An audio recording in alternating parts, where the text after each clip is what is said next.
आज की चर्चा में हम लोग सृष्टि की उत्पत्ति ये शब्द इस्तेमाल करेंगे, परंतु हमारे जो धारणा है उस धारणा के अनुसार ये उत्पत्ति नहीं है।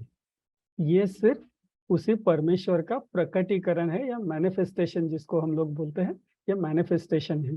ये पहले भी था, आगे भी रहेगा। वो सिर्फ अलग अलग रूपों में व्यक्त होता है। तो ये व्यक्त होने की जो क्रिया है वो इस सूक्त में दर्शाई गई है या वर्णन की गई है, और उसके बारे में हम लोग आज चर्चा करने वाले हैं।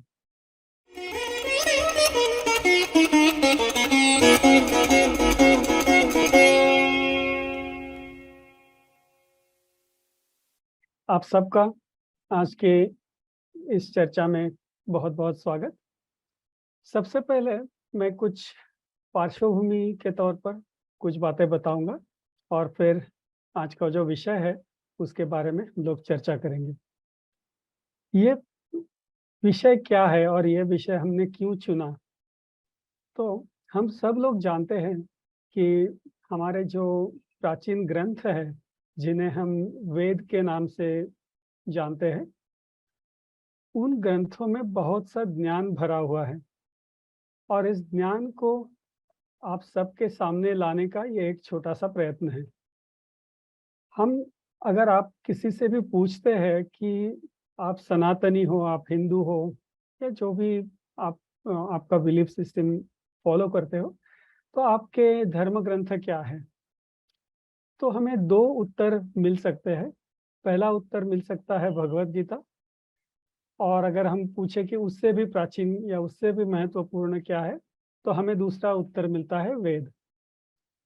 उसके आगे जाके हम किसी को पूछे कि वेद क्या है, वेदों में क्या लिखा है, तो आमतौर पर किसी को उसके बारे में कुछ जानकारी नहीं रहती है। हम उत्तर दे देते हैं कि वेद हमारे प्राचीन ग्रंथ है, उसमें कुछ धार्मिक चीजें बताई है, और हमारे घर पे जब पूजा रहती है तो पंडित जी आते हैं, वो वेदों का या कुछ मंत्रों का पठन करते हैं, वो चले जाते हैं और हम लोग खाना खाते हैं। वहां तक अपना और वेदों का परिचय सीमित रहता है। सबसे पहले हम लोग ये जानने की कोशिश करेंगे कि ये वेद क्या है। वेद ये जो शब्द हैं, ये शब्द विद नाम के धातु से आता है। धातु मतलब क्रियापद या मूल शब्द जो होता है, उस शब्द से, विद शब्द से वेद शब्द की निर्मिति हुई है। विद का मतलब है जानना और वेद का मतलब है ज्ञान। सो जिन्हें हम अपने धार्मिक ग्रंथ मानते हैं, उन ग्रंथों का नाम ही ज्ञान है। तो उसमें पूरी तरह से हर तरह का ज्ञान भरा हुआ है। होता यह है कि ये ग्रंथ इतने पुराने हैं और सदियों से चले आ रहे हैं, और इस सफर के दौरान हम लोग उसके भीतर जो ज्ञान लिखा हुआ है या ज्ञान का जो वर्णन किया है, वो हम लोग भूल गए, और सिर्फ एक धर्म ग्रंथ के स्वरूप में हमने उसे अपना लिया और उसी प्रकार से हम उसको रटते गए। उसका अर्थ या उसके पीछे का विज्ञान हम लोग भूल गए। तो उसी विषय पर जो विज्ञान इन ग्रंथों में है, उसमें से एक छोटा सा विषय लेके हम लोग उस पर आज चर्चा करेंगे। वैसे तो वेदों में कई तरह का ज्ञान भरा है। आप कोई भी ज्ञान का या विज्ञान का विषय ले लो, वो एस्ट्रोनॉमी हो, सोशल साइंसेस हो, एग्रीकल्चर हो, कोई भी ज्ञान, मेडिकल मेडिसिन ले लो, हर एक तरह के ज्ञान का के बारे में हमें वेदों में जानकारी उपलब्ध है। आज हम लोग जो विषय चर्चा करेंगे वो है सृष्टि की उत्पत्ति। सृष्टि की उत्पत्ति के बारे में बहुत सी मॉडर्न थियरीज आज उपलब्ध है।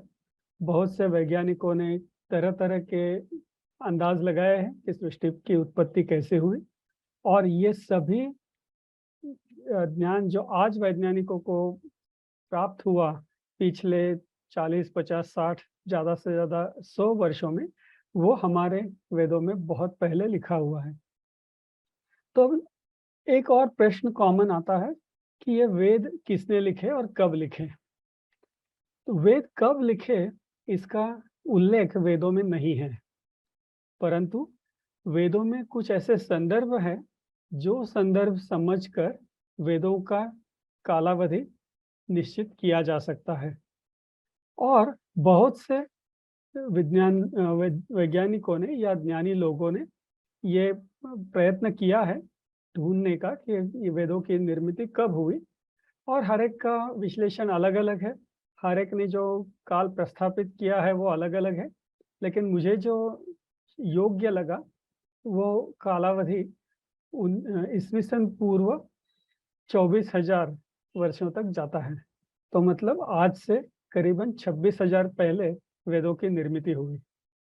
दूसरी महत्वपूर्ण बात यह है कि वेदों में जो भी मंत्र है, जो भी ऋचाएं हैं, जो भी सूक्त है, वो सब एक ही ऋषि ने एक ही समय पर नहीं लिखे हैं।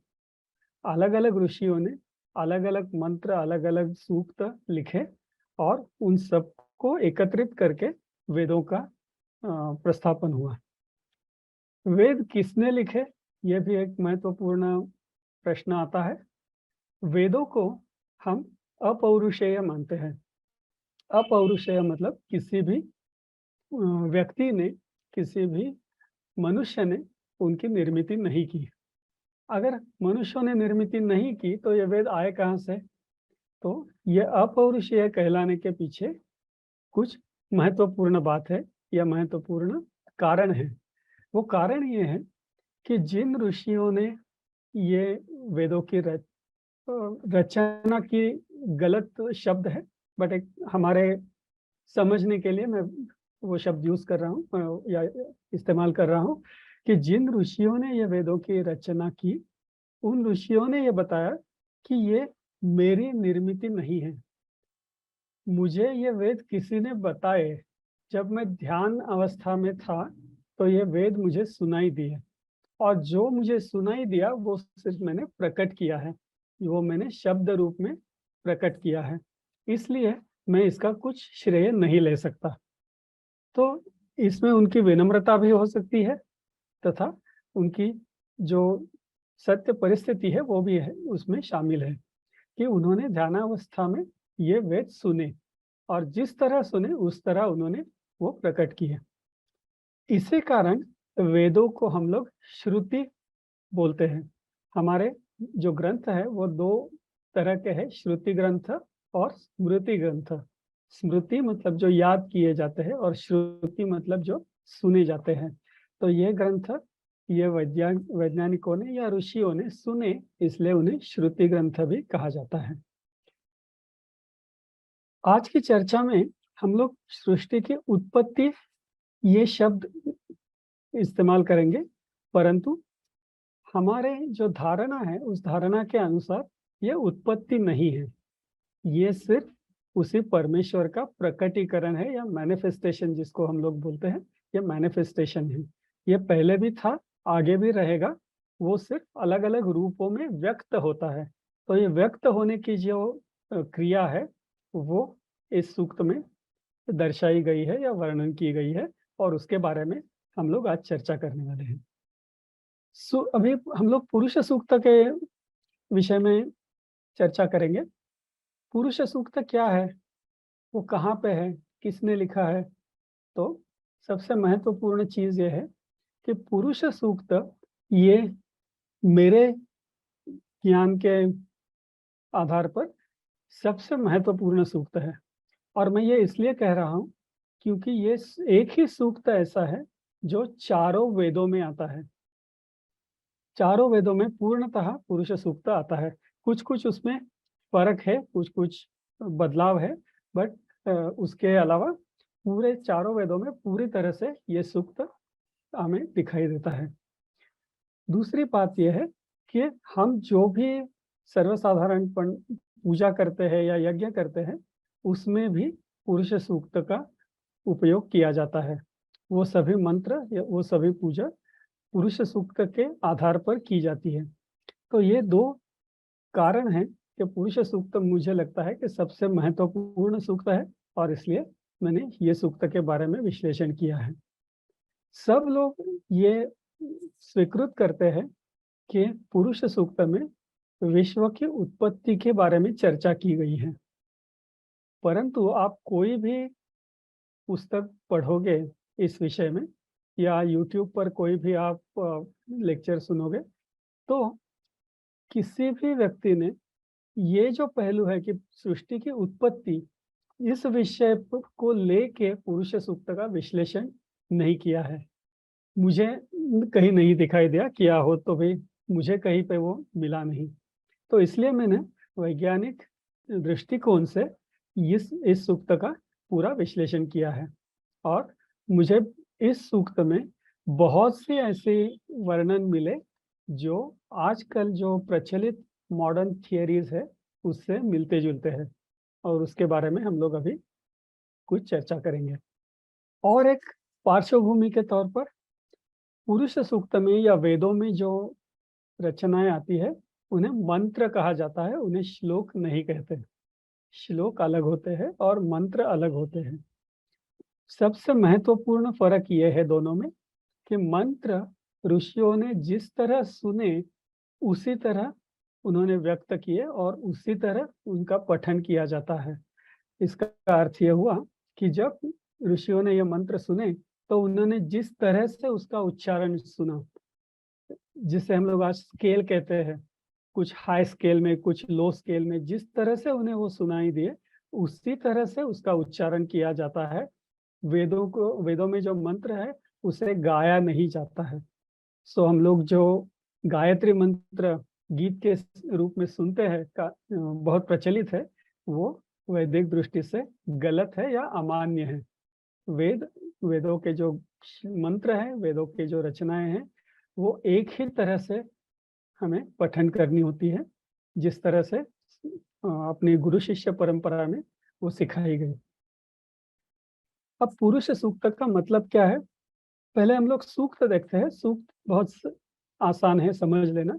मंत्रों के समुच्चय को या संग्रह को सूक्त कहते हैं। जिसे हम लोग स्तोत्र भी जैसे मानते हैं, तो स्तोत्र जो होता है वो साधारणतः श्लोकों का संग्रह होता है, उसे स्तोत्र कहते हैं। और मंत्रों का जो समुच्चय होता है उसे सूक्त किया कहा जाता है। सूक्त का अर्थ बहुत सिंपल है। सूक्त, सुउक्त, बहुत अच्छी तरह से बताई गई चीज, उसे सुउक्त या सूक्त कहा जाता है। अब ये पुरुष क्या है, पुरुष को लेके काफी संभ्रम हमारे बीच रहा है और हमेशा रहता है। आप काफी बार सुनोगे कि पुरुष सूक्त क्यों है, स्त्री सूक्त क्यों नहीं है, क्या वेदों में पुरुष और स्त्री के बीच में भिन्नता प्रकट, पुरुष को ही महत्व दिया गया है। ऐसा कुछ भी यहाँ पे नहीं है। सो पुरुष का अर्थ क्या है, पुरुष शब्द का जो विश्लेषण है, जो आप यहाँ पे देख सकते हो, तो पूरी शयनाथ इस तरह से उसका विश्लेषण किया जाता है। और मैं नम्रता से कहूँगा कि वो विश्लेषण गलत है। आप कोई भी पुस्तक पढ़ोगे, आप कोई भी व्याख्यान सुनोगे, तो उसमें कह देते हैं पूरी शेते या पूरी शयनाथ, ये पुरुष का अर्थ है। पूरा का अर्थ होता है जिसे हम दिखा सकते हैं ऐसी जगह, उसको पूरा कहते हैं। जैसे आज हम किसी भी गांव को, किसी भी शहर को पूरा नाम से संबोधित करते हैं, लेकिन ये शब्द केवल गांव या स्थान के लिए मर्यादित नहीं है। कोई भी जगह, उदाहरण के तौर पर भगवत गीता में मनुष्य देह को भी पूरा कहा गया है। तो पुरुष सूक्त के संदर्भ में ये जो संपूर्ण सृष्टि है उसे पूरा कहा जाता है। और उस पूरा में जो शयन करता है, जो निद्रिस्त है, जो सोता है, वो पुरुष, पूरे शयनाथ। परंतु अगर हम सोचे कि ये सृष्टि में सो रहा है, निद्रा कर रहा है, निद्रिस्त है, तो वो कुछ कार्य नहीं कर सकता। अगर वो कार्य नहीं कर सकता, वो तो सृष्टि की तरफ कुछ उसका कुछ उपयोग नहीं है। यहाँ पे क्या हुआ है, बहुत से विज्ञानों ने, बहुत से पंडितों ने एक महत्वपूर्ण अक्षर में भेद किया है। पुरुष शब्द में जो श आता है वो इस तरह का श है, जो कृष्ण में आता है वो श है। लेकिन शयन में जो श आता है वो शंकर में आता है, वो श है। और बहुत से लोगों ने गलत श का संदर्भ लेके शयनात अर्थ उससे निकाला है। अगर हम सही अर्थ और सही श का इस्तेमाल करते हैं तो उसका अर्थ पूरा उषयति, मतलब पुरुष पूरा में जो उषा लाता है। उषा मतलब क्या? जो प्रातः काल का समय रहता है, अर्ली मॉर्निंग डॉन टाइम, उसे हम उषा कहते हैं। तो उषा जब होती है तो क्या होता है? पृथ्वी पर सूर्य प्रकाश आने लगता है, पृथ्वी कार्यशील होती है, हमें ऊर्जा मिलती है, एनर्जी मिलती है, सब क्रियाएं चालू हो जाती है। इस अर्थ से ये उषा शब्द का प्रयोग किया जाता है। तो योग्य श का हम अगर उपयोग करें तो पूरे विश्व में जो उषा लाता है उसे पुरुष कहते हैं। तो ये पुरुष कोई व्यक्ति नहीं है, ये एक ताकत है, ये एक शक्ति है, ये एक ऊर्जा है।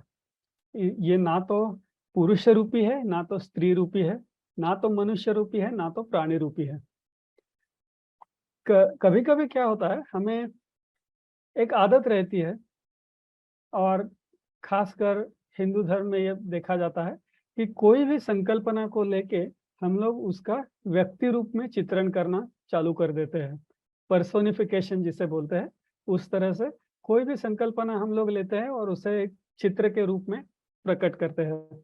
उसका एक फायदा होता है कि हमें समझने में आसानी होती है, किंतु बहुत से बार ऐसा होता है कि उसका गलत अर्थ अपने सामने आता है और गलत अर्थ को लेके हम लोग उसकी धारणा या पूजा या जो भी है वो करते हैं।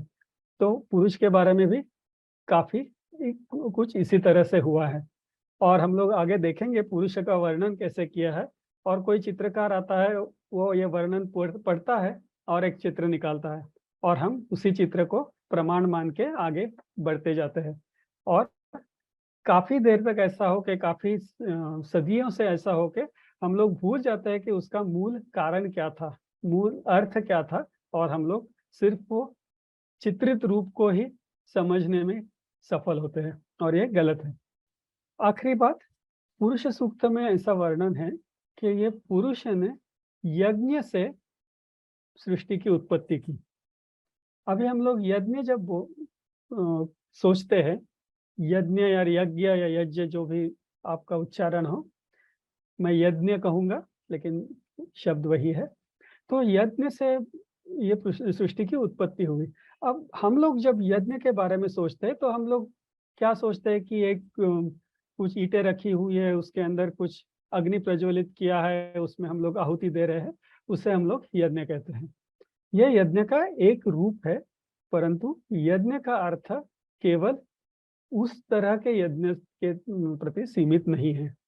यज्ञ का अर्थ है परिवलन की कोई भी प्रक्रिया, कोई भी प्रक्रिया जिसमें हम लोग एक चीज को अर्पण करते हैं और उस प्रक्रिया से हम लोग कुछ दूसरी चीज प्राप्त करते हैं। कंप्यूटर्स में हम लोग इनपुट प्रोसेस और आउटपुट जो बोलते हैं, उससे ही हमारे ग्रंथों में यज्ञ के नाम से संबोधित किया है। परिवर्तन की कोई भी प्रक्रिया हो तो उसे यज्ञ कहा जाता है। और हम लोग जैसे कुछ मंत्र देखेंगे, परिवलन की प्रक्रिया कैसे हुई और ये प्रक्रिया से सृष्टि की उत्पत्ति कैसे हुई, इसके बारे में हम लोग अभी चर्चा कर रहे हैं। पुरुष सूक्त का पहला मंत्र है, सहस्त्र शीर्षा पुरुषः सहस्त्राक्ष सहस्त्रपाद स भूमिं विश्वतो वृत्वा अत्यतिष्ठ दशांगुलम। इसका अर्थ समझने के पहले आप देखते रहेंगे कि इसमें जो देवनागरी या इंग्लिश स्क्रिप्ट जो है उसमें कुछ अलग चिन्ह हैं। जैसे आप सहस्त्र के स्त्र पे देखेंगे तो एक डंडी है, पुरुष के रू के ऊपर एक डंडी है, शीर्षा के नीचे एक अधोरेखित जैसे बोलते हैं उस तरह से है।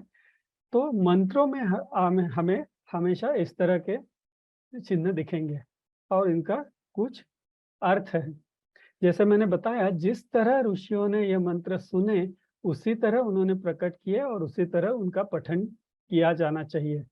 और उसमें जो चढ़ाव या उतार आते हैं हमारे आवाज में, उसको दर्शाने के लिए ये चिन्ह यहाँ पे दिए गए हैं। सो जिस तरह से मैं अभी बात कर रहा हूँ वो एक स्केल हुई। अगर मैं नीचे के स्केल में बात करता हूँ तो वो नीचे की स्केल हुई। मैं अगर ऊपर के स्केल में बात करता हूँ वो एक स्केल हुई। तो ये स्केल्स दर्शाने के लिए, जिसे स्वर बोलते हैं, ये स्वर दर्शाने के लिए ये चिन्ह यहाँ पे दिए गए हैं। और वेदों में जो मंत्र है उनके 4 स्वर है। जो हम लोग हमेशा बात करते हैं, हमेशा वार्ता करते हैं, उसे उदात्त बोलते हैं। जो नीचे के स्केल में हम लोग बोलते हैं उसे अनुदात्त कहते हैं। जो ऊपर के स्वर में बोलते हैं उसे स्वरित कहते हैं। और कुछ शब्द ऐसे हैं जो थोड़े खींच के बोले जाते हैं, उसे दीर्घ स्वरित कहते हैं। तो ये 4 तरह के उच्चारण मंत्रों में आवश्यक है और महत्वपूर्ण है। श्लोकों में ऐसा कुछ नहीं होता है। ठीक है, तो अभी हम वापस ये पहले मंत्र पे आते हैं। अगर आज मैं किसी से भी पूछूं कि मॉडर्न साइंस में क्रिएशन ऑफ यूनिवर्स की जो भी थियरीज है, सृष्टि की उत्पत्ति की जो भी थियरीज है, उससे सबसे ज्यादा प्रचलित थियरी कौन सी है? मुझे पता है आप सब म्यूट पे हो, बट आप सब एक ही उत्तर दोगे कि बिग बैंग थियरी जो सबसे प्रचलित, सबसे कॉमन थियरी है सृष्टि के उत्पत्ति के बारे में। एक ही शब्द में कहा जाए, एक ही वाक्य में कहा जाए तो ये थियरी क्या कहती है कि किसी तरह से एक बहुत बड़ा विस्फोट हुआ और ये विस्फोट से सृष्टि की उत्पत्ति हुई, ऐसे बिग बैंग थियरी में कहा गया है। ठीक वही वर्णन ये पहले मंत्र में दिया गया है। कैसे? तो ये सबसे पहले ये मंत्र बोलता है कि ये पुरुष है जिसके 1000 सर है, शीर्ष है, हेड्स है, उसकी हजारों आंखें या नेत्र है, और उसके हजारों पांव या पैर हैं। अभी इसका और मॉडर्न थ्योरी का क्या संबंध है? बहुत सिंपल। सबसे पहले तो इसमें जो सहस्त्र शब्द आता है, सर्वसाधारण प्रचलित बोली में सहस्त्र का अर्थ होता है 1000 या 1000, परंतु सहस्त्र का वो अर्थ नहीं है। सहस्त्र का अर्थ है बहुत बड़ा, बहुत बड़ी संख्या, बहुत लंबी संख्या। इस अर्थ से सहस्त्र शब्द का इस्तेमाल किया जाता है। तो यहाँ पे सहस्त्र का अर्थ 1000 ऐसा नहीं है, बल्कि हजारों या अनगिनत, इस अर्थ से सहस्त्र शब्द का प्रयोग यहाँ किया गया है। तो वो अर्थ हम लोग समझते हैं। तो यहाँ पे ऐसे कहा गया है कि यह पुरुष के अनगिनत सर है, अनगिनत आंखें हैं और अनगिनत पांव है। सबसे पहले जब मैंने इस मंत्र का विश्लेषण शुरू किया तो मैंने खुद को, स्वयं को ये प्रश्न पूछा कि यहाँ पे पुरुष को शायद एक व्यक्ति के रूप में चित्रित किया है और उसके कुछ अंगों को यहाँ पे व्यतीत किया, दर्शित किया है। तो फिर मैंने सोचा कि अगर ऐसी बात है तो सिर्फ सर, आंख और पांव, ये 3 ही अंगों को क्यों यहाँ पे दर्शित किया है? हाथों को क्यों नहीं किया? पेट को क्यों नहीं किया? बाकी कान है, नाक है, इस सबको क्यों नहीं किया? तभी मुझे समझ में आया कि ये जो 3 अवयव है, ये जो 3 अंग है, वो कुछ और प्रतीत करते हैं, जिसका मतलब समझ लेना बहुत महत्वपूर्ण है। पहले हम लोग देखते हैं सर का मतलब क्या है। सर का मतलब, जिसे हम लोग इंडिविजुअलिटी दर्शाता है, व्यक्तित्व दर्शाता है। जैसे हम लोग शब्द यूज करते हैं कि पर हेड मतलब प्रति व्यक्ति। तो हर एक अलग अलग वस्तु को एक सर के तौर पर संबोधित किया जाता है। हजारों सर का अर्थ है हजारों वस्तुएं यहाँ पे निर्माण हुई जिनको स्वतंत्र अस्तित्व था, एक दूसरे से अलग, उनको खुद को अपना स्वतंत्र अस्तित्व था। ये दर्शाने के लिए सर या शीर्ष या हेड शब्द का यहाँ पे प्रयोग हुआ है। और यही चीज बिग बैंग थ्योरी ने बताई है कि जब वो विस्फोट हुआ तो उसमें से अनगिनत वस्तुएं निर्माण हुई और उससे ये सृष्टि निर्माण हुई। तो ये जो इंडिविजुअलिटी है वो सर से दर्शाई गई है। अक्ष यानी आँख, आँखों से हम लोग क्या दर्शाते हैं? तेज दर्शाते हैं, चमक दर्शाते हैं। तो इसका अर्थ ये हुआ कि ये जो वस्तुएं निर्माण हुई वो तेजस्वी थी या चमकीली थी। हम समझ सकते हैं कि स्फोट से निर्माण हुई थी, तो ये वस्तुएं चमकीली या शाइनिंग या ग्लोइंग होना अनिवार्य है। और तीसरी चीज है, तीसरा शब्द यहाँ पे दिखता है पाद। पाद यानी पैर या पाँव। पाँव या पैर क्या दर्शाते हैं? गति दर्शाते हैं। तो स्फोट से निर्माण होने के कारण ये सब वस्तुएं गतिशील थी, दोज वर मूविंग। तो ये गति दर्शाने के लिए पांव शब्द का प्रयोग यहाँ पे किया है। तो ये पहली जो दो खंड है उसमें बताया गया है कि ये पुरुष ने हजारों वस्तुएं निर्माण की जो एक दूसरे से भिन्न थी, एक दूसरे से अलग थी, उनका स्वतंत्र अस्तित्व था, वो चमकीली या तेजस्वी थी और वो गतिशील थी। और यही चीज कोई भी मॉडर्न थियरी भी हमें बताती है। हम अगर किसी पटाखे का विस्फोट अगर देखें तो जो स्थिति हमें दिखती है कि वो स्फोट होता है, उससे हजारों चिंगारियां निकलती है। कोई अगर ये सृष्टि की उत्पत्ति उस तरह वह देखता तो उसे उसी प्रकार का दृश्य दिखाई देता था। दूसरी जो यहाँ पे पंक्ति है वो कहती है स भूमिम विश्वतो वृत्वा अत्यतिष्ठत दशांगुलम। तो अभी ये पुरुष ने उत्पत्ति की, ये विस्फोट किया, उससे ये सब चीजें निर्माण हुई। कहाँ हुई? कोई भी निर्मित के लिए जगह चाहिए, तो ये जगह कौन सी थी जहाँ पे ये निर्मित हुई? तो पुरुष ने ये सृष्टि के निर्मित के पहले, जिसे आज हम लोग समझ सकते हैं, ऐसा कोई जगह थी ही नहीं। जिसे हम लोग आज स्पेस कहते हैं या अवकाश कहते हैं या आकाश कहते हैं, ये भी सृष्टि के साथ उत्पन्न हुई है। तो सृष्टि उत्पन्न कहाँ हुई? तो पुरुष ने वो अपने स्वयं के अंदर ही सृष्टि की उत्पत्ति की, सृष्टि का निर्माण किया। क्योंकि उसने खुद के अंदर ही सृष्टि उत्पन्न की, वो सृष्टि के चारों तरफ वो खुद फैले हुए थे। ये जो यहाँ पे बताया गया है, सब भूमि विश्वतो वृत्वा। वृत्वा मतलब ये सब सृष्टि के चारों तरफ से सृष्टि को उसने कवर किया है या सृष्टि के चारों तरफ फैला हुआ है। और जो सृष्टि हमें ज्ञात है उसके परे 10 अंगुल, 10 उंगलियां या 10 इंच, जो भी हम लोग बात करना चाहते हैं, जो भी परिमाण यूज करना चाहते हैं, तो उसके भी आगे 10 इंच ये फैला हुआ है। तो अब ये 10 इंच कहाँ से आया? कौन गया था गिनने? किसने गिना है कि ये 10 इंच ही आगे है? तो यहाँ पे 10 का अर्थ भी जो हम लोग साधारणतः समझते हैं 10, वैसा नहीं है। हमारे यहाँ गणित में 0 से 9 तक संख्याएं हैं। जो भी 0 और 9 से प्रतीत नहीं किया जा सकता वो अगणित है। इसीलिए यहाँ 10 शब्द का या दश शब्द का प्रयोग किया गया है, जो अगणित या इनफाइनाइट दर्शाता है। ये जो पुरुष है वो अगणित स्वरूप से ये सृष्टि के परे फैला हुआ है, ऐसा इस मंत्र का वैज्ञानिक अर्थ है। ये दूसरा मंत्र है। अभी मैं सब मंत्र पूरी तरह से विश्लेषण नहीं करूंगा, हमें समय की मर्यादा है, लेकिन इसमें जो वैज्ञानिक बातें हैं उसकी तरफ हम लोग अपना ध्यान देंगे। ये मंत्र कहता है पुरुष एवेदगम सर्वम यद भूतं यच्च भव्यम उतामृतत्व शेषान यदन्ने नातिरोहति। ये बोलता है जहाँ यहाँ जो भी आज अस्तित्व में है, पहले भी जो भी अस्तित्व में था और आगे जो भी अस्तित्व में होगा, वो सब ये पुरुष ही है। पहले वाक्य में कहा गया है। अब यहाँ में साइंस कहाँ से आया? बहुत सिंपल बात है, बहुत आसान बात है।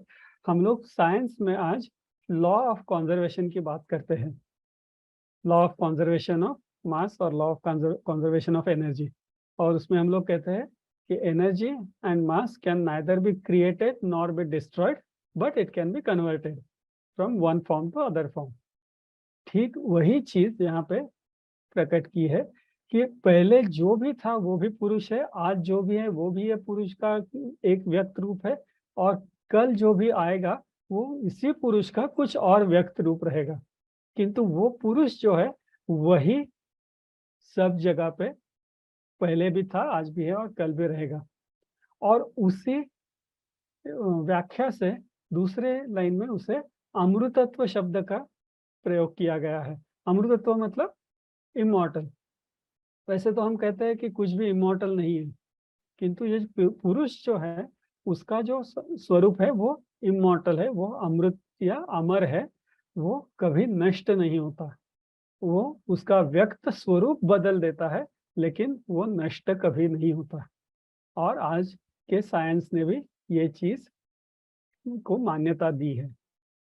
और लास्ट उसने जो कहा है आखिर में, यदन्य नातिरोहति, मतलब इस सृष्टि की वृद्धि के लिए, इस सृष्टि की ग्रोथ के लिए ये पुरुष सृष्टि को अन्न देता है, जिससे ये सृष्टि बढ़ती रहे या ग्रो होती रहे।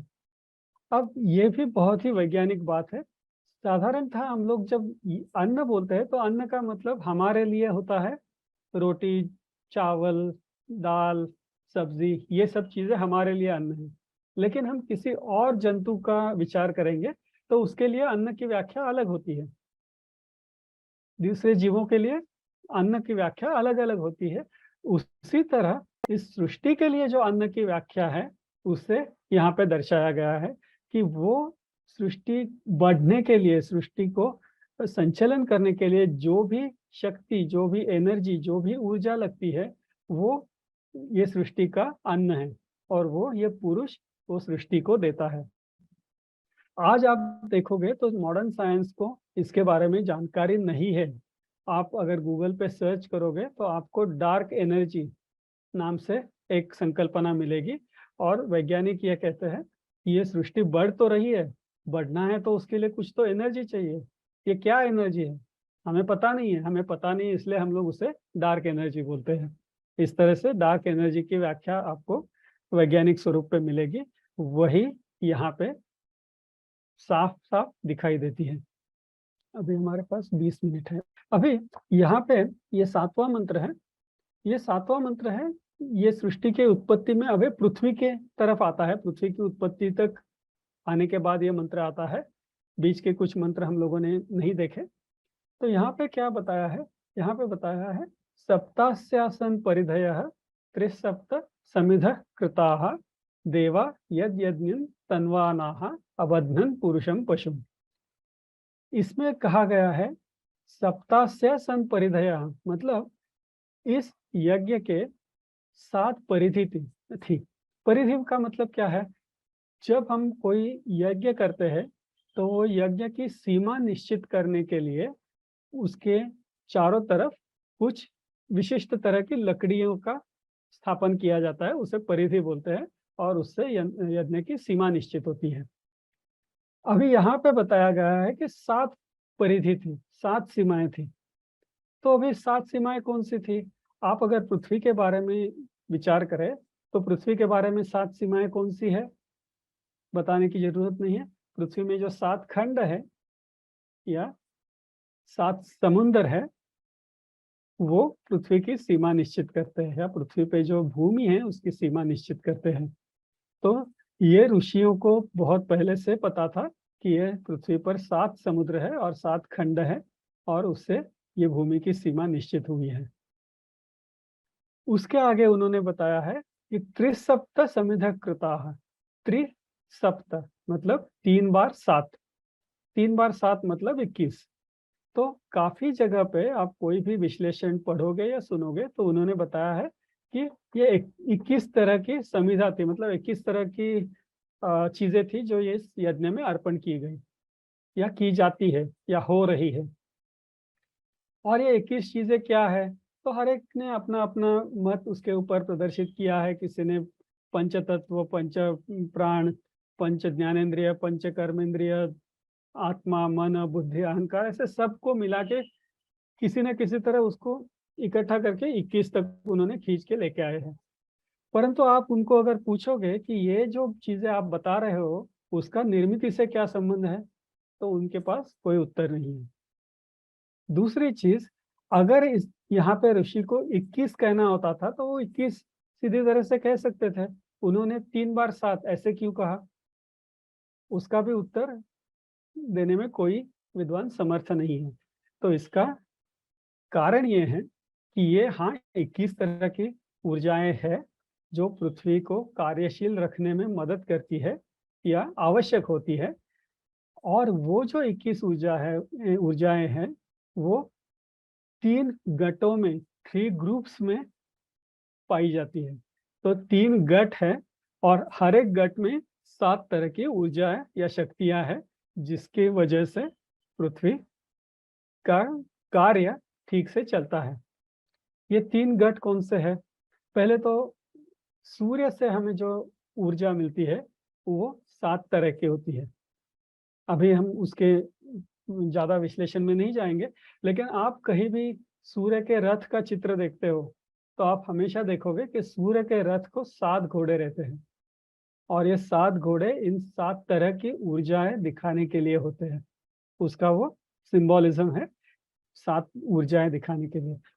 सूर्य से जो ऊर्जा हमें मिलती है वो 7 तरह की होती है। दूसरा जो 7 का संचय है वो है पृथ्वी और उसके हमारे सौरमाला में, हमारे सोलर सिस्टम में जो बाकी के ग्रह है जिनका आकर्षण बल पृथ्वी के ऊपर हमेशा रहता है और उसके वजह से पृथ्वी उसकी सीमा में या उसकी ऑर्बिट में घूमती रहती है। तो ये 7 ग्रहों का बल, ये 7 का दूसरा संचय है जो पृथ्वी के लिए अत्यंत आवश्यक होता है। वो बल अगर निकल जाए तो पृथ्वी या तो अपनी कक्षा से निकल के कहीं दूर फेंक दी जाएगी या तो वो सूर्य के तरफ आकर्षित होकर सूर्य में विलीन हो जाएगी। वो ना हो इसलिए ये जो 7 ग्रह है उनका बल पृथ्वी को उसकी कक्षा में स्थिर रखता है। तो वो दूसरा संचय है। और तीसरा संचय जो हर एक अलग अलग तरह की ऊर्जाएं हमें प्राप्त होती है, जिसमें इंफ्रारेड, अल्ट्रावायलेट, इलेक्ट्रिसिटी और ये सब तरह की ऊर्जाओं का समावेश है और उसका वर्णन हमारे वेदों में और उपनिषदों में पाया जाता है। मैंने इस विषय पर एक पुस्तक लिखा है, उस पुस्तक में भी उसका विश्लेषण आपको मिल सकता है। तो ये सब यंत्रणा पुरुष ने प्रस्थापित की जिसके वजह से पृथ्वी की निर्मित हो सकी और पृथ्वी का जो आज का कार्य है वो ठीक तरह से चलता रहे।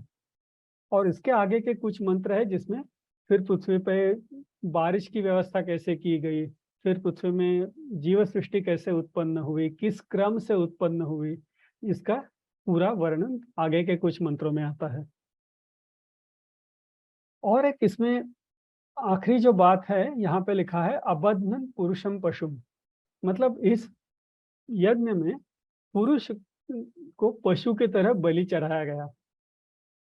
यह उसका सर्वसाधारण अर्थ हुआ और इस अर्थ को लेके हमें कुछ टिप्पणी या क्रिटिसिज्म सुनने को मिलता है कि आपके धर्म में पशु हत्या या पशु बलि को मान्यता दी हुई है और वेदों के वक्त से या वेदों के जो वर्णन है उसमें भी ये पाया जाता है, परंतु ये सत्य नहीं है।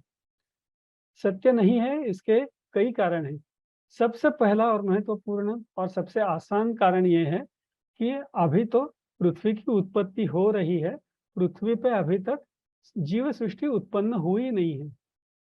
अगर जीव सृष्टि उत्पन्न ही नहीं हुई है तो वो पशु को हम लोग बलि कैसे चढ़ा सकते हैं? पशु है ही नहीं तो उसको हम लोग बलि नहीं चढ़ा सकते। बहुत आसान बात है। दूसरी चीज ये है कि पशु का मतलब हम हमेशा एक प्राणी इस तरह से लेते हैं, किंतु पशु का वो मतलब, वो अर्थ भी गलत है। पशु का अर्थ केवल प्राणी नहीं है। तो पशु का एक अर्थ आत्मा ऐसे भी है। और यहाँ पे ऐसा दर्शन किया गया है कि इस पुरुष ने, इस परमात्मा ने आत्मा नाम की कुछ चीज बनाई जो आगे चलकर जब जीव सृष्टि उत्पन्न होगी तो उसमें वो स्थापित कर सकता है। और हमें पता है मॉडर्न साइंस को इसका कोई भी अर्थ पता नहीं है कि यह आत्मा चीज क्या होती है। जब हम लोग कहते हैं कि किसी आदमी का या किसी व्यक्ति का या किसी प्राणी का देहांत हुआ, इसका मतलब क्या है, यह आज के विज्ञान को पता नहीं है। वो बताते हैं कि हाँ, इसका मतलब है कि उसका हृदय का कार्य बंद हो गया या उसके ब्रेन का कार्य बंद हो गया। लेकिन क्या हुआ, कौन सी ऐसी शक्ति थी जो इनको कार्यरत रखती थी, जो अब नहीं है? इसका उत्तर विज्ञान के पास नहीं है। और हमारे जो भी ग्रंथ है उसमें बताया गया है कि आत्मा नाम की एक शक्ति है जिस जो इन सबको कार्यरत रखने में सहायक होती है या आवश्यक होती है। तो वो आत्मा की निर्मित हुई, तो उसको लेके आगे जाके जीव सृष्टि की उत्पत्ति पृथ्वी पर होगी। वो आगे के मंत्रों में आता है। फिर मैं और एक मंत्र के बारे में यहाँ चर्चा करूंगा, जिसके कारण हमें काफी कुछ क्रिटिसिज्म सुनने में आता है। इस मंत्र के पहले ऐसी एक संकल्पना की गई है कि ये पुरुष जो है, जो परमात्मा है, परमेश्वर है, या जो शक्ति है जिसने सृष्टि की उत्पत्ति की, उस शक्ति को सर्वसाधारण लोगों को समझने के लिए एक मनुष्य के रूप में चित्रित किया गया। और फिर यह प्रश्न उठाया गया कि इस पुरुष के विभिन्न अंगों से आगे क्या निर्माण हुआ। उसके हाथ से क्या हुआ, पांव से क्या हुआ, आंखों से क्या हुआ, कान से क्या हुआ, नाभि से क्या हुआ, बहुत सब अंगों का वर्णन आता है और उससे क्या क्या निर्माण हुआ, ऐसा प्रश्न पूछा गया है। और ये 13वें मंत्र के आगे उस प्रश्न के उत्तर आते हैं। 13वें मंत्र में ऐसे कहा गया है, ब्राह्मणोस्य मुखमासीत बाहु राजन्य कृतः ऊरु तदस्य यद वैश्यः पद्भ्यागम शूद्रो अजायत। इसका अर्थ है कि उस पुरुष के मुख से ब्राह्मणों की निर्मित हुई, उस पुरुष के हाथों से, भुजाओं से, बाहुओं से क्षत्रिय या राजन्य की निर्मित हुई, उस पुरुष के थाइज से, गोदी से वैश्य की निर्मित हुई, और उसके पांव से शूद्रों की निर्मित हुई। अब इस मंत्र को लेके हमेशा प्रश्न उठाए जाते हैं कि आपके धर्म में हमेशा वर्ण व्यवस्था बताई गई है, और वर्ण व्यवस्था को फिर आगे जाके कुछ लोगों ने जाति व्यवस्था में बदल दिया, और उसके ऊपर से आज क्या हो रहा है आप सबको पता है। परंतु इस मंत्र का सामाजिक संस्था से, सामाजिक योजना से कुछ भी लेना देना नहीं है, क्योंकि अभी तक मनुष्य सृष्टि उत्पन्न हो रही है। तो ये सृष्टि उत्पन्न होते वक्त उनका वर्गीकरण संभव नहीं है। तो यहाँ पे ये जो शब्द बताए गए हैं, ब्राह्मण, राजन्य यानी क्षत्रिय, और वैश्य और शूद्र, उसका कुछ अलग अर्थ है जो हम समझ लेंगे। ब्राह्मण शब्द का अर्थ है, उसमें ब्रह्म शब्द सम्मिलित है, उसका अर्थ है ज्ञान। तो ब्राह्मण शब्द ज्ञान को प्रतीत करता है या ज्ञान दर्शाता है। बाहु यानी हाथ शारीरिक बल को दर्शाते हैं, फिजिकल स्ट्रेंथ जिसको बोलते हैं, वो दर्शाने के लिए बाहु या हाथ का इस्तेमाल किया जाता है। उरु यानी जिसको थाइज बोलते हैं, वो कुछ भी चीजों का संकलन करने में, समुच्चय करने में दर्शाया जाता है, जो कि वैश्य लोग आज के सामाजिक रचना में करते हैं। तो ये जो ग्रहण करने की और स्टोर करने की जो शक्ति है, वो वैश्य शब्द से दर्शाई जाती है।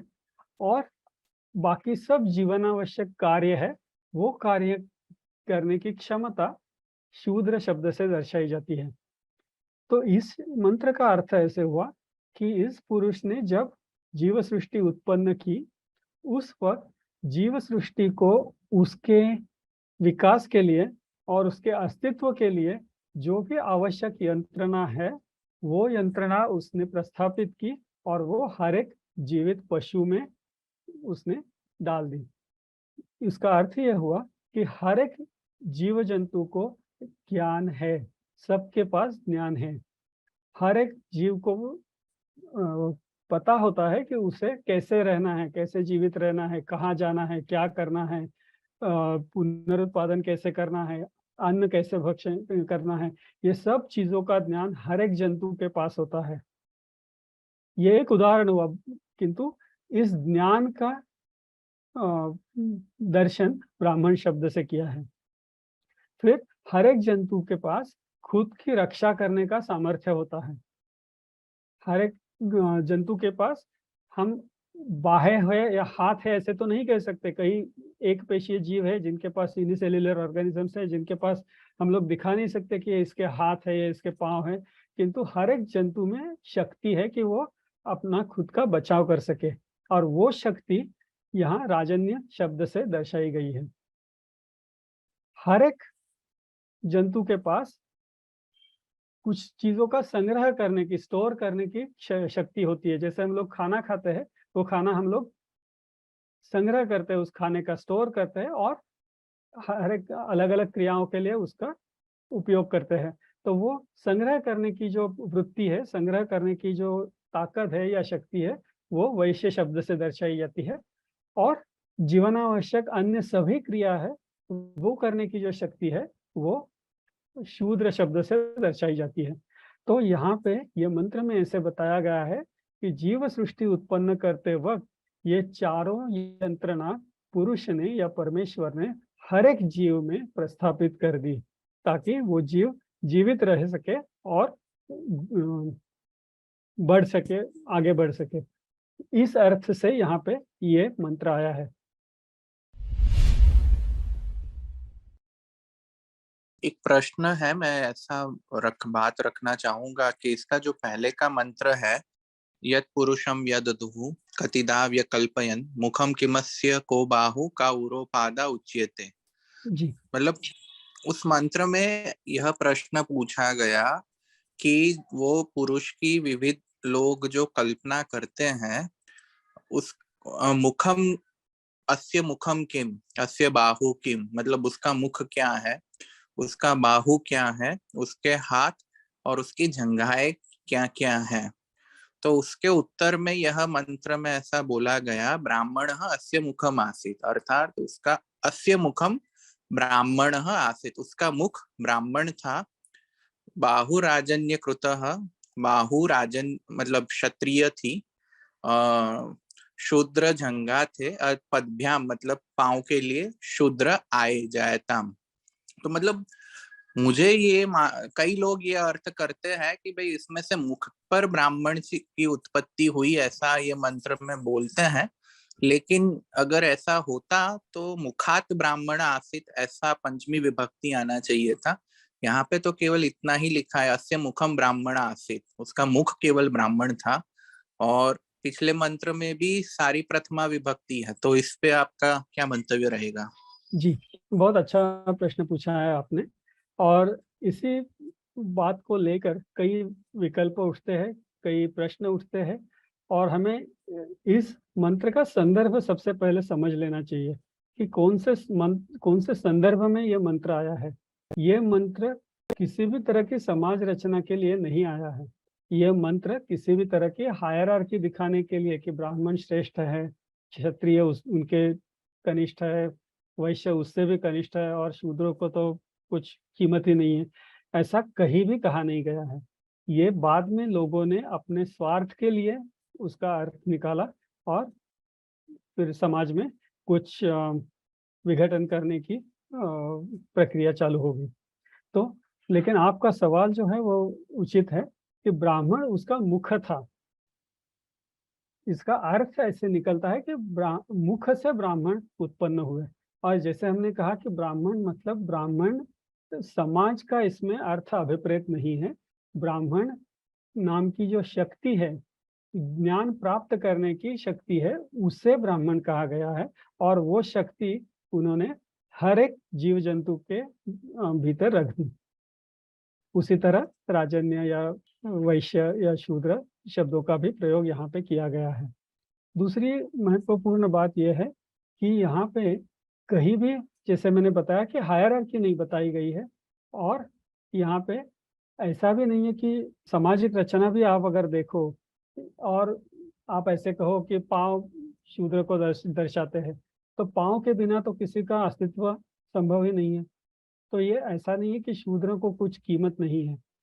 एक्चुअली क्या हुआ केपी जी, संस्कृत में या हिंदी, अन्य भाषाओं में भी और एक शब्द है क्षूद्र, आपने सुना होगा। तो क्षुद्र, वो क्षूद्र नहीं है, क्षुद्र शब्द है। तो क्षुद्र का अर्थ है जिसकी कुछ कीमत नहीं है, जिसका कुछ दर्जा नहीं है, उसे क्षुद्र कहा जाता है।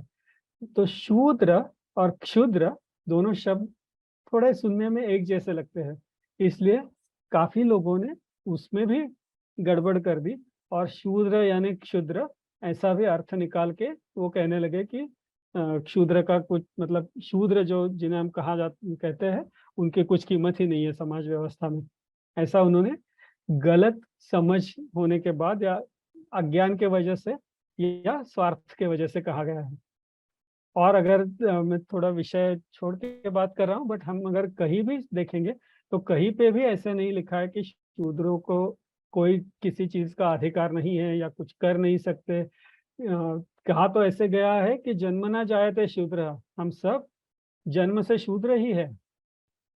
शूद्र का मतलब है शुचित रहते थे, मतलब जो सिर्फ अपने शौक में अपनी जरूरतों पे ही फोकस कर सकते हैं, जरूरतों पे ध्यान देते हैं, उन्हें शूद्र कहा जाता है। तो जब हम जन्म लेते हैं, कोई भी आप नन्हा बच्चा देखोगे तो उसे सिर्फ इतना ही पता है कि मुझे अभी भूख लगी है, तो मुझे रोना है, तो किसी ने तो आके मुझे खाना खिलाना है। तो उसकी जो शक्ति है, उसकी जो मैच्योरिटी है, वो वहां तक ही सीमित रहती है। और उसके आगे संस्कार द्विज उच्चते, तो उसके ऊपर जिस तरह के संस्कार होते हैं, जिस तरह से उसे ज्ञान प्राप्त होता है, उस तरह से उसका आगे का बर्ताव दिखाई देता है। इसलिए कहा गया है कि जन्म न जायते शूद्र, जन्म से हम सब शूद्र ही है।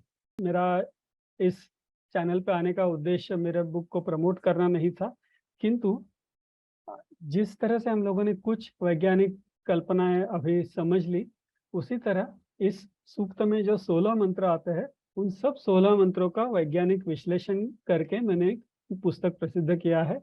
ये पुस्तक आपको इंटरनेट पे मिल सकता है।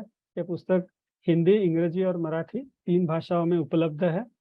आप इंटरनेट पे मेरे नाम से भी सर्च करोगे या यूट्यूब पे मेरे नाम से सर्च करोगे तो आपको और जानकारी मिल जाएगी। आपको चाहिए तो आप ये वेबसाइट लिख सकते हैं, INTEXP, which stands for intelligent and expert.net, और उस पर आप ज़्यादा अधिक जानकारी प्राप्त कर सकते हो। आपने अभी एक मंत्र समझाते समझाते आप बता रहे थे किस तरह से हमारे डेथ के टाइम में, देहांत के टाइम में किस तरह का होता है हमारा एक्सप्लेनेशन, जो कि अभी साइंस को पूरी तरह से समझ में नहीं आया है।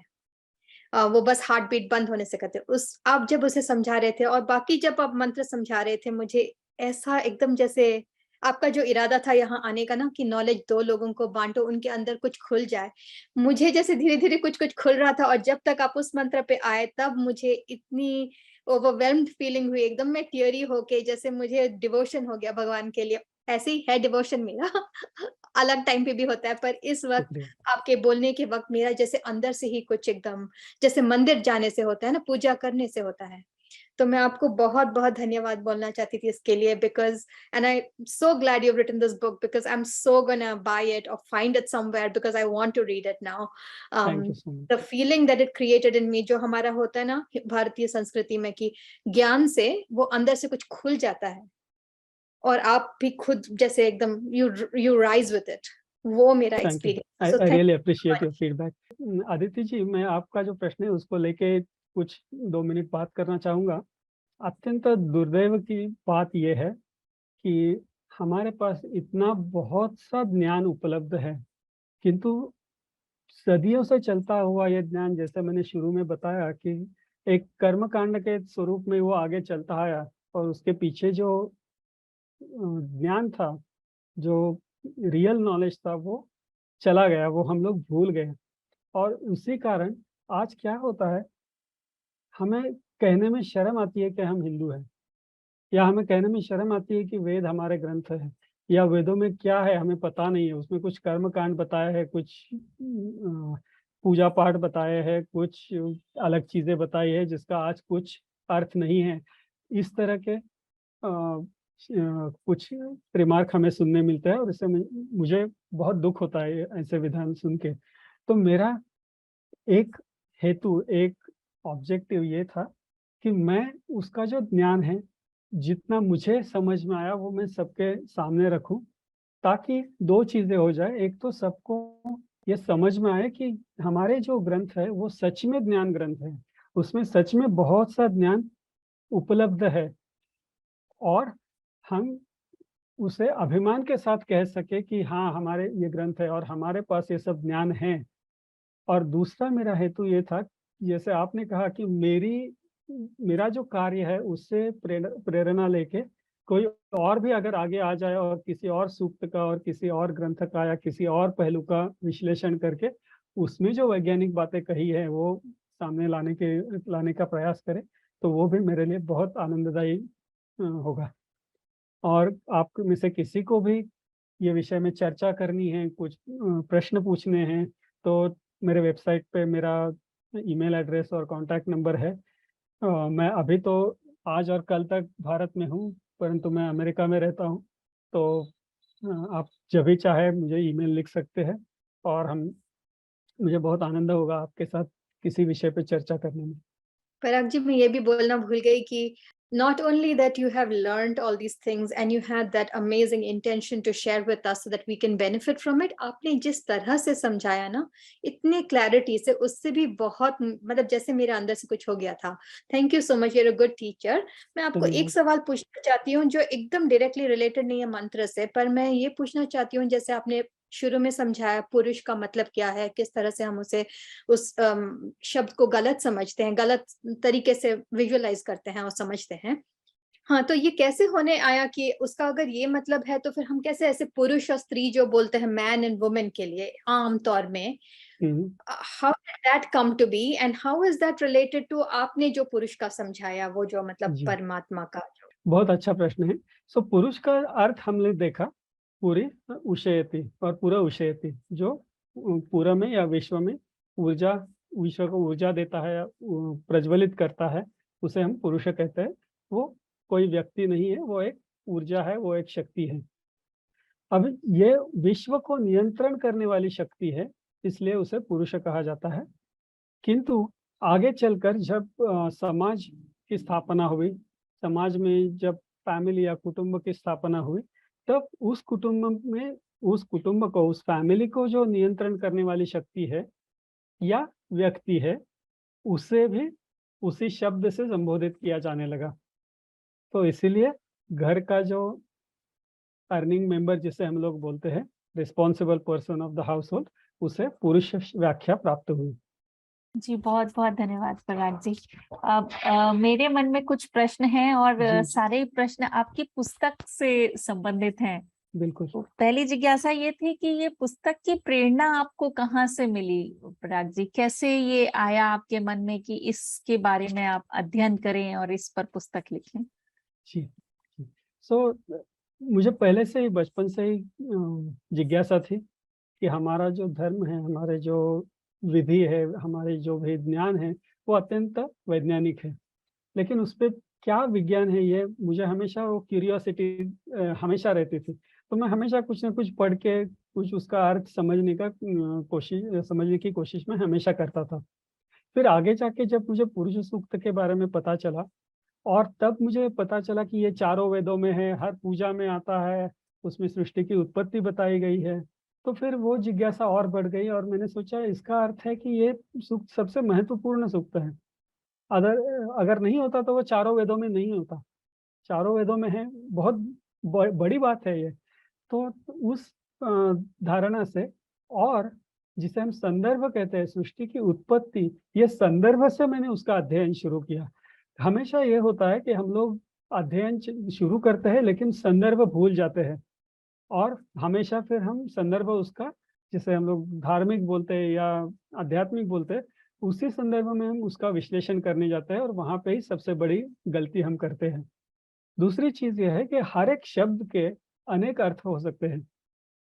तो यहाँ पे भी संस्कृत के कई शब्द ऐसे हैं कि जिनके 20-25 अर्थ है एक एक शब्द के। तो मैंने डिक्शनरी का बहुत यूज किया और मैंने देखा कि ये अर्थ यहाँ पे उत्पत्ति की संदर्भ में योग्य है क्या, नहीं है, ठीक है, दूसरा अर्थ क्या है, वो उत्पत्ति के संदर्भ में यूज हो सकता है क्या, नहीं हो सकता, ऐसे करके मैंने वो संदर्भ सामने रख के इसका विश्लेषण किया। जी, तो पुरुष सूत्र के अलावा सूक्त के अलावा और भी अनेकों सूक्त होंगे वेद में। बिल्कुल। तो यही कारण था कि वो चारों वेदों में है, तो आपने यही सूक्त चुना। जी जी बिल्कुल। जी, तो और भी किसी सूक्त पर आपने रिसर्च किया है या अभी आप इसी पर ही कर रहे हैं? अभी किसी सूक्त पे नहीं किया है। और एक सूक्त है जो सृष्टि की उत्पत्ति के बारे में बात करता है, उसका नाम है नासदीय सूक्त। नासदीय सूक्त पुरुष सूक्त के पहले की स्थिति के बारे में कुछ उसमें वर्णन है और कुछ प्रश्न के स्वरूप में कुछ उसमें दिया हुआ है। तो वो भी मैंने पढ़ा है, उसके बारे में मैंने अभी तक ऐसे पुस्तक लिखने की बात मेरे मन में नहीं आई। किंतु हम सब जो ग्रंथ सर्वसाधारणतः हिंदू ग्रंथ मानते हैं, जिसका नाम है भगवत गीता, तो उसके बारे में मैं अभी थोड़ा अभ्यास कर रहा हूँ। वो भी इस दृष्टि से कि हमारे दैनंदिन जीवन में उसका क्या अर्थ है, क्योंकि गीता जो बताई गई थी वो ईसा पूर्व 5000 साल के आसपास बताई गई थी। तब अर्जुन कुरुक्षेत्र में युद्ध करने के लिए खड़े थे। ना तो मैं युद्ध कर रहा हूँ, ना तो मैं युद्ध भूमि में खड़ा हूँ, ना तो मेरे बाजू में भगवान श्री कृष्ण है, और ना तो मुझे कोई युद्ध के बारे में संभ्रम है। तो ये गीता मैं क्यों पढूं? मैं आज जॉब करता हूँ, मेरी फैमिली है, मैं इस मॉडर्न एज में जिसे बोलते हैं रहता हूँ। गीता का मेरे लिए क्या उपयोग है? तो उस विचारधारा से या उस विचार से मैं गीता का अभ्यास कर रहा हूँ और उसके ऊपर एक पुस्तक लिख रहा हूँ। तो अगली पुस्तक आपकी गीता पर आधारित आने वाली है? जी, बहुत बढ़िया। जी नमस्ते, मेरा नाम कृतेश पटेल है और आपने बहुत अच्छी बात करी। एक दो बात मैं यहाँ जोड़ना चाहूंगा कि सामवेद में पुरुष सूक्त पूरा नहीं आता, और सामवेद में पुरुष सूक्त के शायद 2 या 3 मंत्र ही आते हैं। तो मतलब वहां पे पूरा पुरुष सूक्त नहीं है। और अथर्ववेद और यजुर्वेद में जो पुरुष सूक्त है वो थोड़ा ऋग्वेद से थोड़ा भिन्न है। कुछ मंत्रों के पाठ भेद है और कुछ मंत्र में कुछ शब्द अलग है। तो ये एक चीज मैं जोड़ना था। और आपने नासदीय सूक्त का जो नाम लिया, बहुत अच्छी बात है। नासदीय सूक्त पे आप कार्य अवश्य करिए, क्योंकि नासदीय सूक्त का प्रयोग आजकल समाज में एक वर्ग ऐसा दावा करता है कि नासदीय सूक्त निरीश्वरवाद को सिद्ध करते हैं कि भाई वेदों में भी निरीश्वरवाद है। तो आप अवश्य उस पर काम करिए। और नासदीय सूक्त पे मैं बोलूंगा कि महर्षि दयानंद सरस्वती का एक पुस्तक था ऋग्वेदादि भाष्य भूमिका, उसमें उन्होंने बहुत अच्छी मीमांसा की है। तो आपका ये जो क्रिएशन ऑफ द यूनिवर्स पुस्तक है, अवश्य I will go through it. And आपकी अगली पुस्तक भगवत गीता की भी हम अवश्य प्रतीक्षा करेंगे। आपका बहुत बहुत धन्यवाद जी। धन्यवाद। आपने जो बात कही वो सत्य है कि पुरुष सूक्त तो चारों वेदों में आता है, लेकिन उसमें कुछ कुछ अंतर है, कुछ भिन्नताएं हैं जो मैंने एक शब्द में बताया था, या शायद भूल गया, मुझे याद नहीं। बट आप जो कह रहे हैं वो बात ठीक है। वो कुछ कुछ मंत्र में कुछ भिन्नताएं हैं, किंतु वो सामवेद में भी पूरी तरह से आता है। मैं आपको संदर्भ मेरे पुस्तक में है, आपको मैं बता सकता हूँ बाद में, मुझे अभी वो ध्यान में नहीं आ रहा।